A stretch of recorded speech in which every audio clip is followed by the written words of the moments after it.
प्यारे बच्चों, आज हम यूपी बोर्ड एग्जाम 2025 की दृष्टि से यूपी बोर्ड एग्जाम 2024 के 7वें सेट संकेतांक 801 ईएचजी प्रश्न पत्र को हल करेंगे। तो यदि आप चैनल पर नए हैं तो प्लीज़ चैनल को सब्सक्राइब कीजिए, वीडियो को लाइक कीजिए और अपने मित्रों तक शेयर कर दीजिए ताकि आगे आने वाले महत्वपूर्ण प्रश्नों का नोटिफिकेशन आप तक तुरंत प्राप्त हो सके।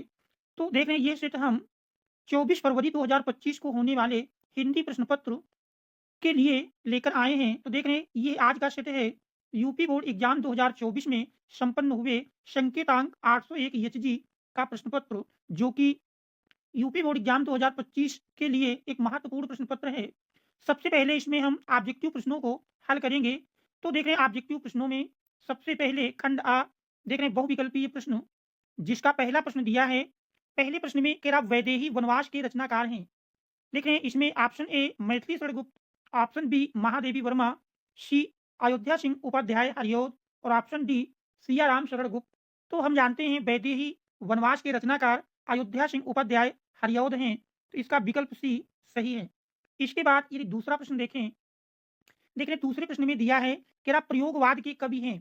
Option A Bhushan, option B Agyeya, option C Sumitra Nandan Pant और डी देख रहे हैं महादेवी वर्मा। तो प्रयोगवाद के कवि हैं, इसका सही उत्तर है ऑप्शन बी अज्ञेय। इसके बाद तीसरा प्रश्न है भाव विलास के रचनाकार हैं। आप देखते हैं ज्यादातर जिन रचनाओं में विलास लगा है उसके रचनाकार देव हैं। तो प्रश्न नंबर 3 का विकल्प ए सही है। इसमें विकल्प ए सही है, भाव विलास के रचनाकार देव हैं। इसके बाद हम देखते हैं चौथे प्रश्न को। देखिए चौथे प्रश्न में दिया है छत्रसाल दशक किनकी रचना है। ऑप्शन ए पद्माकर की, बी बिहारी की, सी भूषण की और डी मतीराम की।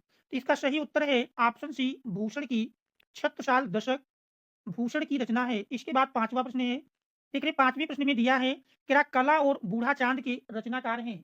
तो देख रहे हैं option A Jaishankar Prasad, option B Girija Kumar Mathur, C Subhadra Kumari Chauhan, D Sumitra Nandan Pant. तो कला और बूढ़ा चांद के रचनाकार ऑप्शन डी सुमित्रा नंदन पंत हैं। इसके बाद छठा प्रश्न है। छठे प्रश्न में नीड़ का निर्माण फिर किस विधा की रचना है।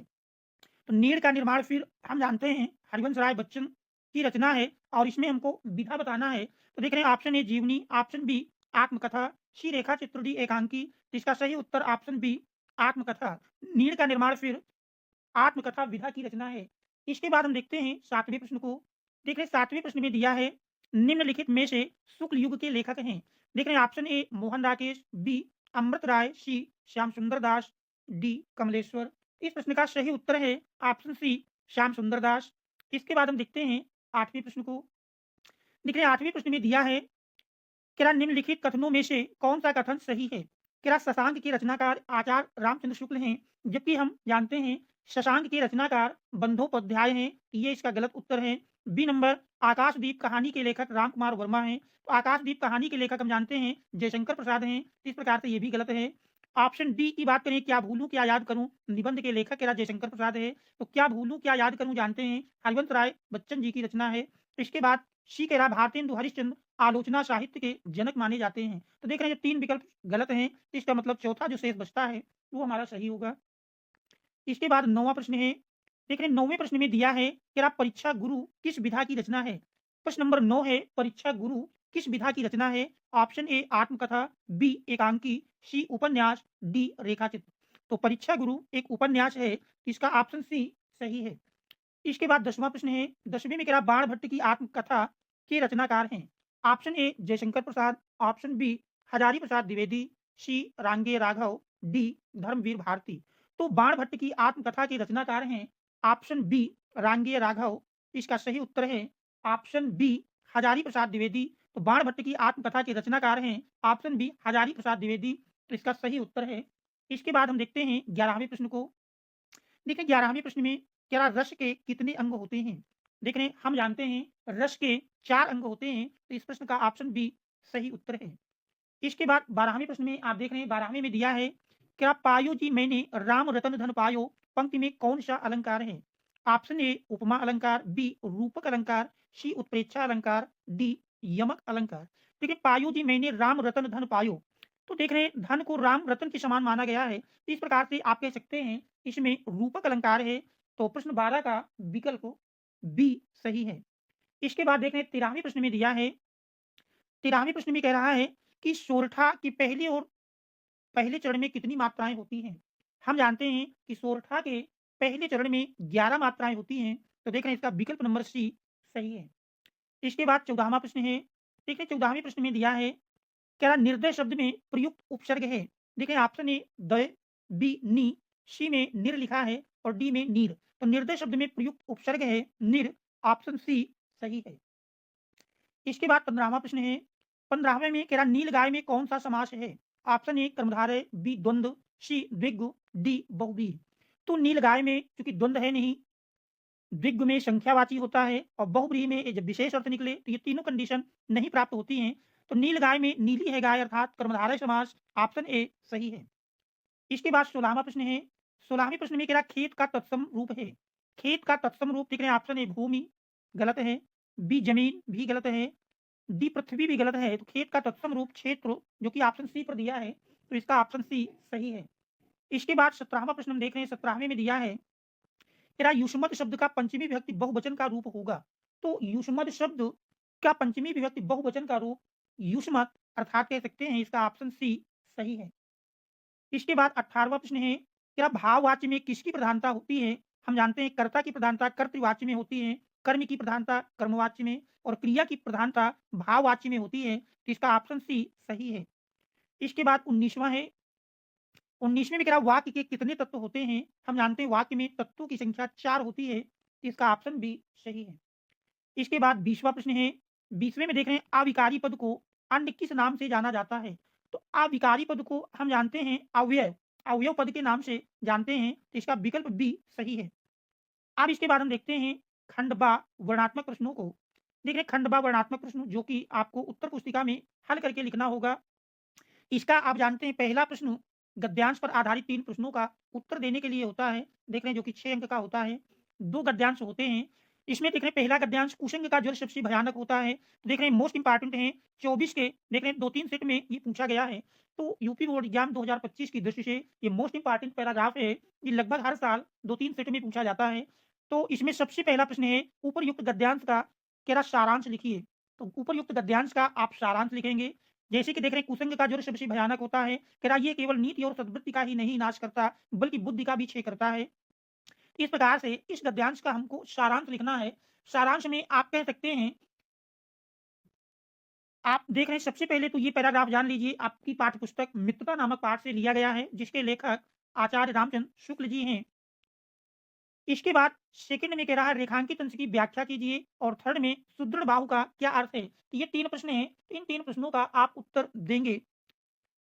रेखांकित अंश की व्याख्या की बात कहता है, देख रहे हैं यहाँ से लेकर के ये हमारा पूरा अंत तक रेखांकित भाग है, इसी की हमको व्याख्या करना है।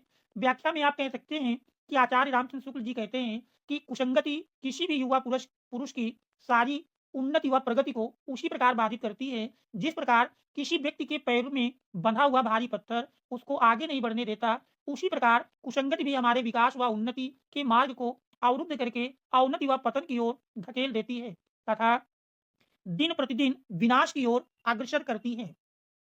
दूसरी ओर यदि युवा व्यक्ति की संगति अच्छी होगी तो वह उसको सहारा देने वाली बाहु के समान होगी, जो उसे पतन की ओर गिरने नहीं देती अपितु उन्नति के पथ पर निरंतर आगे बढ़ाती है।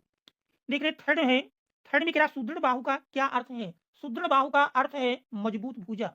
इसका अर्थ है मजबूत भुजा। देख रहे 8वां में एक दूसरा पैराग्राफ है, ईर्ष्या से बचने का उपाय मानसिक अनुशासन है। तो देख रहे हैं इस अध्याय अर्थात ईर्ष्या तू न गई मेरे मन से, इस पाठ से भी कई सेटों में लगातार पैराग्राफ पूछा गया है। इस पर आधारित भी देख रहे हैं 3 प्रश्न हैं। तो या तो आप ऊपर वाले पैराग्राफ से संबंधित तीनों प्रश्नों का उत्तर देंगे अथवा इस पाठ से। देख रहे हैं इसमें जिसका पहला प्रश्न है, कह रहा उपरयुक्त गद्यांश के पाठ का शीर्षक एवं लेखक का नाम। तो देख रहे हैं ईर्ष्या तू न गई मेरे मन से नामक पाठ से लिया गया है और इसके लेखक रामधारी सिंह दिनकर हैं। फिर रेखांकित अंश की व्याख्या, तो देख रहे हैं रेखांकित अंश की आपको व्याख्या लिख देना है। थर्ड है ईर्ष्या से बचने के लिए लेखक किस आदत को छोड़ने की सलाह देता है? तो देख रहे हैं इस प्रकार से या तो ऊपर वाले पैराग्राफ को करेंगे अथवा नीचे वाले को। दूसरा प्रश्न पद्यांश पर आधारित 3 प्रश्नों को लिखने का होगा। देख रहे हैं ये भी 6 अंक का आता है। तो देख रहे हैं जिसका पहला रानी में जानी अजानी महा वही पावन तू है कठोर हियो। तो देख रहे हैं इस प्रकार से ये आपका पद्यांश दिया है। इस पर आधारित 3 प्रश्न हैं, तो या तो आप इसको करेंगे अथवा देख रहे हैं नीचे दिया हुआ पद्यांश है, या तो इस पर आधारित तीनों प्रश्नों का उत्तर देंगे। एक बार हम पूरे प्रश्न पत्र को देख लेते हैं। देखें इसके बाद फिर तीसरा प्रश्न हमारा संस्कृत गद्यांश पर आधारित होता है, जिसका संदर्भ सहित हिंदी में अनुवाद करना होता है। तो देख रहे हैं ये वाराणसी नामक पाठ से लिया गया है। और अथवा में विश्व से सृष्टा एक एवं भारतीय संस्कृत, देखें भारतीय संस्कृति नामक पाठ से लिया गया है। चौथा प्रश्न फिर देख रहे हैं पद्यांश पर आधारित है। इसमें भी 2 होते हैं, 2 में से किसी एक का करना होगा। इसके बाद देख रहे हैं 5वें प्रश्न में अपने पठित खंड काव्य के आधार पर दिए गए प्रश्नों में से किसी एक प्रश्न का उत्तर देना होगा, जो कि देख रहे हैं 3 अंक का होता है। जैसे आप देख रहे हैं का नंबर में मुक्त दूत पर आधारित 2 प्रश्न हैं, इन 2 में से किसी एक को आपको करना है, या तो आप इस फर्स्ट को करेंगे अथवा सेकंड को। ध्यान दें इन दोनों में से किसी एक का ही उत्तर देना है। यदि आपके जनपद में मुक्त दूत खंड काव्य चलता है, तो जिस जनपद में जो खंड काव्य चलता है बच्चे वही वही खंड काव्य के 2 प्रश्नों में से किसी एक प्रश्न का उत्तर देंगे। इस बात का ध्यान रखेंगे। इसके बाद खंड काव्य के बाद देखें तो फिर हमारा अगला जो प्रश्न मिलता है, देखें अगले प्रश्न में हमारा अगला प्रश्न है, देख रहे हैं कह रहा नीचे दिए गए लेख किसी एक लेखक का जीवन परिचय देते हुए उनकी एक प्रमुख रचना का उल्लेख कीजिए। तो देख रहे हैं यहाँ पर 3 लेखकों के नाम हैं। फर्स्ट जयप्रकाश भारती, सेकंड पद्मलाल पुन्नालाल बख्शी और थर्ड जयशंकर प्रसाद। इन 3 में से किसी एक का, जिसकी तैयारी अच्छी प्रकार से है, उसका आप जीवन परिचय देते हुए उनकी प्रमुख रचना का उल्लेख करेंगे। खा देख रहे हैं किसी एक कवि का जीवन परिचय देते हुए उनकी एक प्रमुख रचना का उल्लेख, जिसमें सूरदास, मैथिली शरणगुप्त और माखनलाल चतुर्वेदी हैं। तो इन 3 में से किसी एक कवि का जीवन परिचय देते हुए प्रमुख रचना लिखेंगे। 7वां देख रहे हैं अपनी पाठ्य पुस्तक से कंठस्थ कोई एक श्लोक लिखना है, जो कि कह रहा है इस प्रश्न पत्र में ना आया हो, और ये क्वेश्चन देख रहे हैं 2 अंक में है। 8वें में किन्हीं 2 प्रश्नों के उत्तर संस्कृत में देना है।